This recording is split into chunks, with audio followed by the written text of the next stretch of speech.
My name is Jordan Hayes. I'm 28 years old. I live in Denver, Colorado. Last month I went on vacation. 7 days. My first real vacation in 3 years.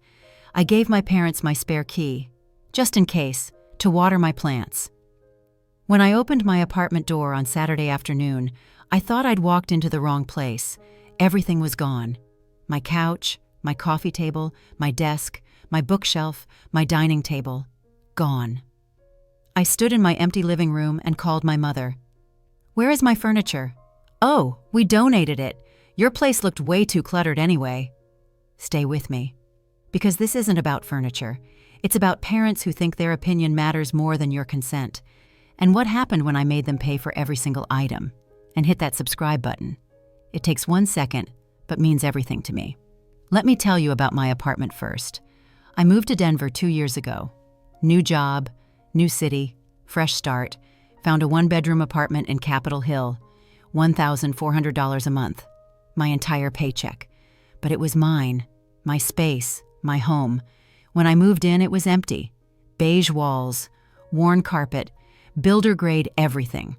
Over 2 years, I slowly furnished it.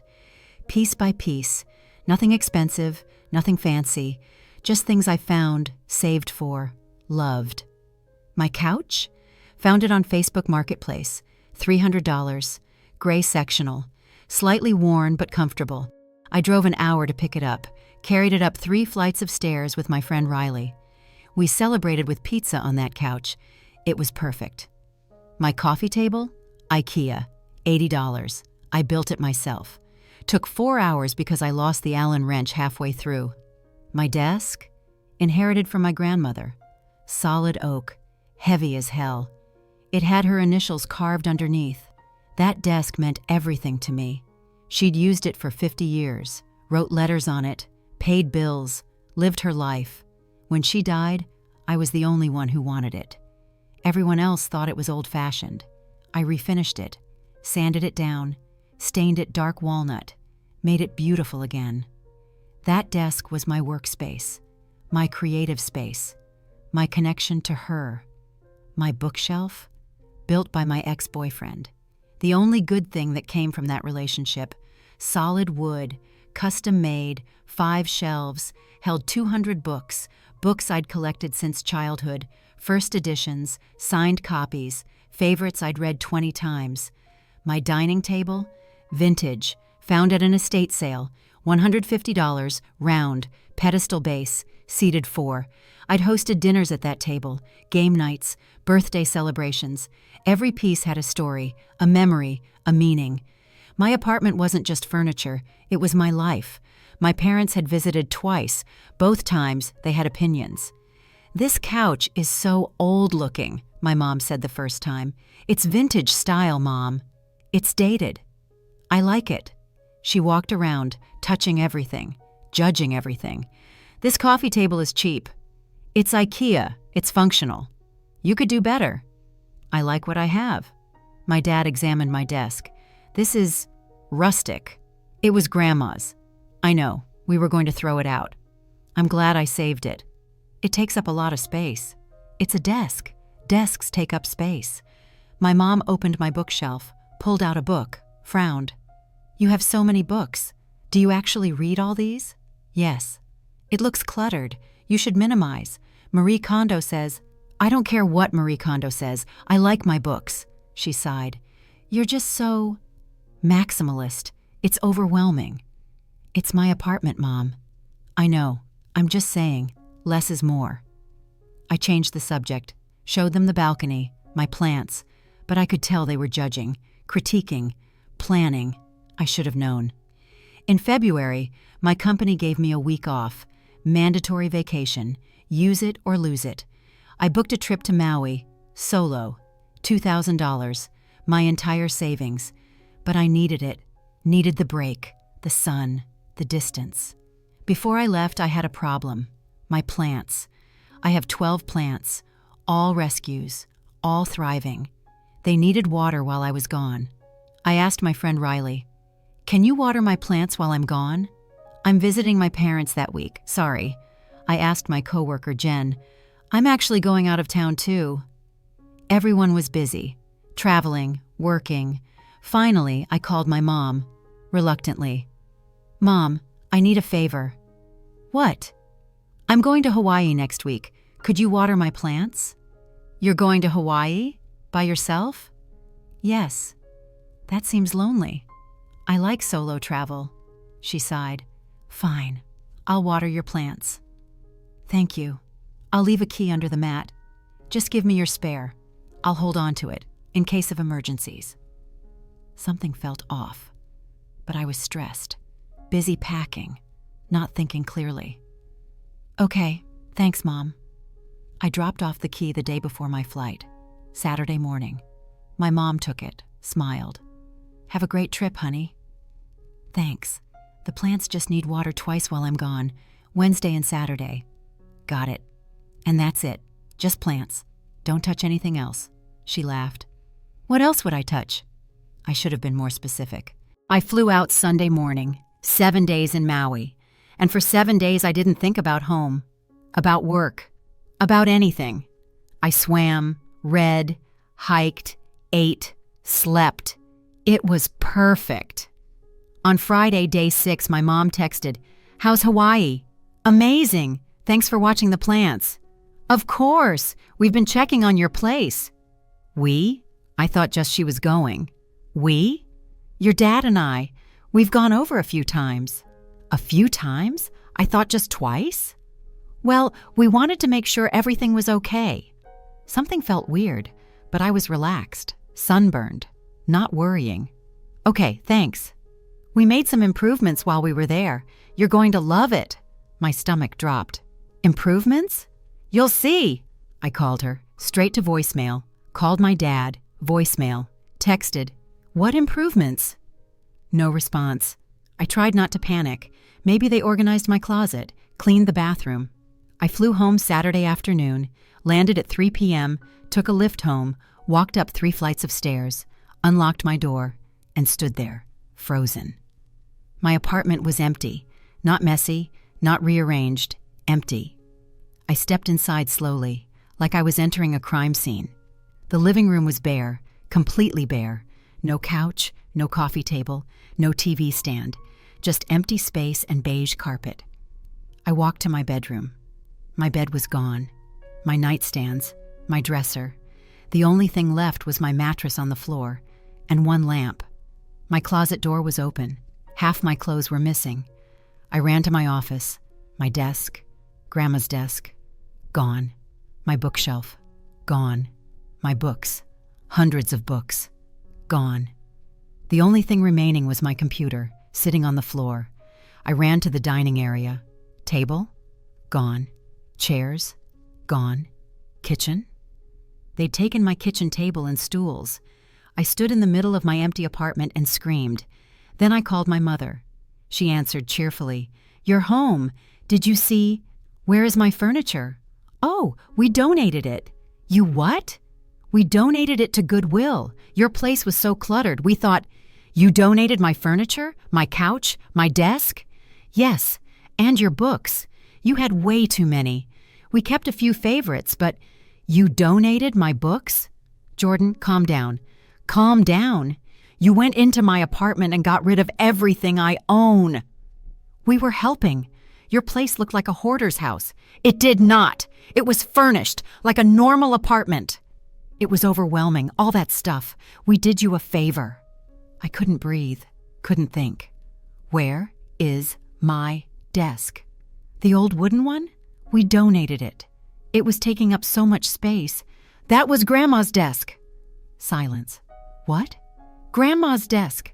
The one she left me, the one I refinished, the one that meant everything to me." I didn't realize—" "Yes, you did. I told you that when you visited." "Well, it's gone now. Maybe you can get it back from Goodwill." "Maybe? Maybe?" My dad got on the phone. "Jordan, stop yelling at your mother." "Dad, did you know about this?" "Of course. We did it together. Your apartment needed work. It was cluttered." "It was my apartment. Mine. You had no right." "We had a key. We made an executive decision." "An executive decision? To steal my furniture?" We didn't steal. We donated. To charity. People who need it. I needed it. I lived here. This was my stuff. You're being dramatic. What else did you take? Just the furniture. And some clothes that looked old. And the books. How many books? Most of them. Maybe 150? They were cluttering the shelves. Those were my books. Some were signed. First editions. We didn't know. You didn't ask. I hung up. Sat on my mattress on the floor. Looked around my empty apartment. Everything I'd built. Everything I'd collected. Everything I'd loved. Gone. I called Riley. She came over immediately. Walked in. Looked around. Her jaw dropped. What the fuck happened? My parents. They donated everything. Everything. Everything. She hugged me while I cried. This is insane. This is legitimately insane. I gave them a key to water plants. And they gutted your apartment? They said it looked cluttered. Riley looked around. Jordan, this is a one-bedroom apartment. It wasn't cluttered. It was furnished. I know.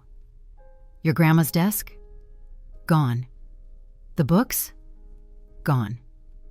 What are they, fucking psychopaths? I laughed. A broken, hysterical laugh. I think they might be. That night, I slept on my mattress on the floor, in my empty apartment. Woke up Sunday morning and started making calls. Called Goodwill. Did you receive donations from Linda and Robert Hayes last week? Let me check. Yes, Thursday and Friday, large furniture donation. Can I get it back? Unfortunately, most of it has already been sold. We process donations quickly. What about a wooden desk? Oak, with initials carved underneath. She checked. Sold Friday morning. My heart broke all over again. What about books? 150 books donated. Those would have been put out immediately, likely all sold. I hung up, called my parents. The desk is sold, the books are sold, it's all gone. My mom sounded defensive. Well, someone needed them. I needed them. They were mine. Jordan, you're making such a big deal about things. They were my things. You had no right. My dad got on. What do you want from us? I want you to replace everything you took. Replace it? Do you know how much furniture costs? I don't care. You took mine. You replace it. That's ridiculous. You had no right to enter my apartment and remove my property. That's theft.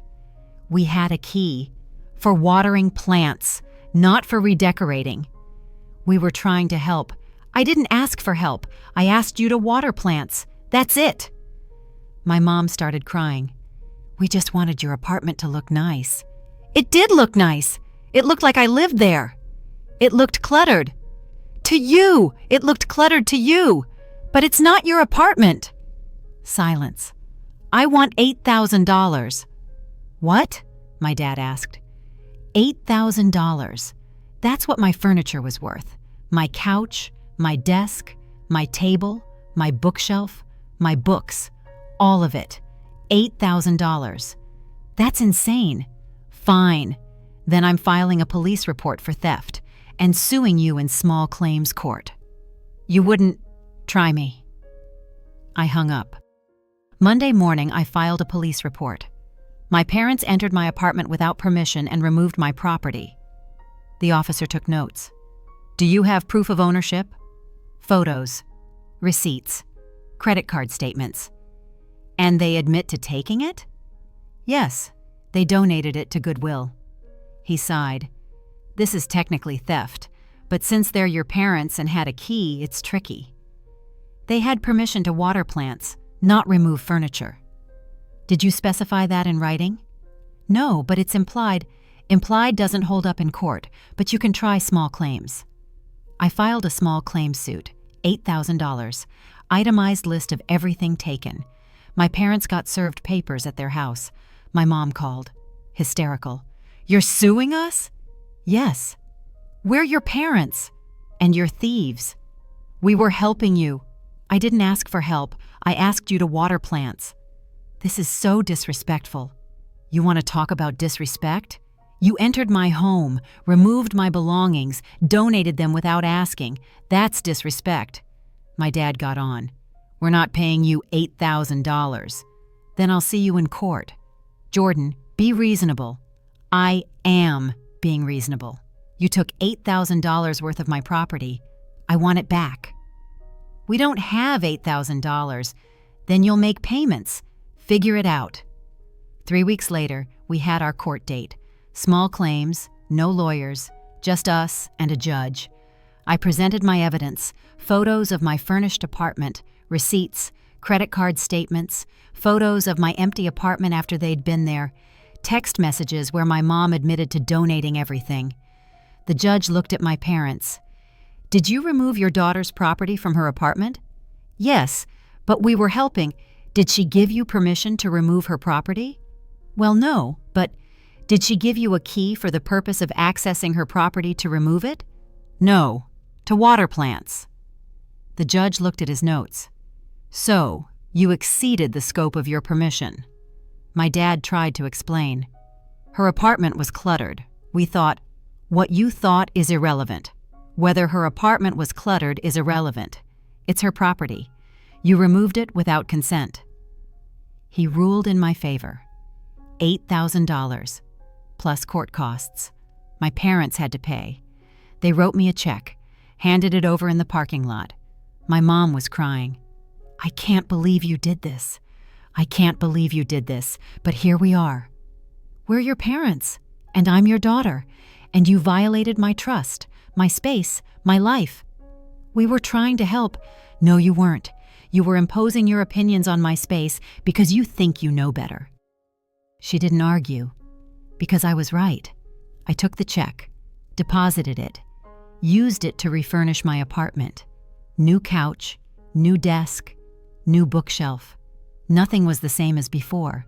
I couldn't replace Grandma's desk, couldn't replace my books. But I rebuilt, on my terms, without their help. I changed my locks, didn't give them a new key. When my mom asked why, I said, I don't trust you in my space. She cried, but she accepted it. My dad called once. Are we ever going to move past this? I don't know, Dad. You stole from me. I sued you. We're pretty far past normal. We made a mistake. You made a choice, a deliberate choice, to go into my home and remove my belongings. We thought we were helping, and that's the problem. You thought. You didn't ask. You didn't consider my feelings. You just did what you wanted. Silence. I need time, Dad. How much time? I don't know. It's been 2 months. I haven't seen my parents. They text occasionally. I respond minimally. My apartment is furnished again, different furniture, different books. But it's mine, and this time, nobody has a key but me. Here's what I learned. Boundaries matter. Even with family. Especially with family. My parents thought their opinion about my space mattered more than my consent. They were wrong, and I made them pay for that mistake, literally. Some people think I went too far, that I should have just accepted it. But accepting it would have taught them nothing. Suing them taught them that actions have consequences, that my space is mine, my things are mine, my life is mine, and they don't get to change that just because they think they know better. Have you ever had family violate your boundaries, enter your space without permission, take your things without asking? What did you do? Tell me in the comments. Because your space matters, your belongings matter, your consent matters. And anyone who doesn't respect that doesn't deserve access to your life. My name is Jordan Hayes. My parents donated my furniture while I was on vacation, said my place looked too cluttered anyway. I sued them for $8,000. And I won, because my space is mine, and nobody gets to take that from me. Thank you so much for watching. If this story touched your heart, please subscribe and hit the notification bell so you never miss an update. Your support truly means the world to me, and don't forget to share your thoughts in the comments. I love reading every single one of them. Each comment inspires me to keep creating stories for you. See you next time.